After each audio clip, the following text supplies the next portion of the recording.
Late one stormy monsoon night, the city shadows crept into Meher's nursery, flickering against the retro pattern of her glowing wallpaper.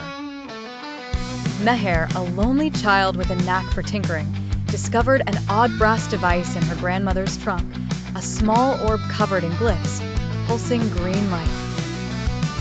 Curious, Meher pressed the glyphs like buttons.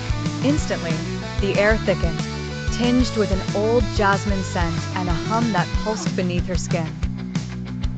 Streaks of phosphorescent mist spun out, swirling to form a figure halfway between mechanical and magical, a tall, shimmering being with clockwork wings.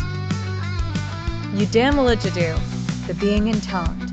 Its voice echoed like wind through wires, a wish for flight, but beware the cost. Tempted by dreams of freedom, Meher wished to fly above the city. The orb spun faster, and Meher felt herself lifted, her body blurred, every nerve thrumming. She floated above the rooftops, seeing the world bathed in neon shades never glimpsed before. But each night, she could not stop. She awoke hovering, helpless as the device reactivated itself. Her grandmother's worry deepened as Meher grew distant, her eyes reflecting shifting clouds even when indoors. One evening, Meher glimpsed through the mist a host of other children, all pale and floating, bound by shimmering chains to identical orbs.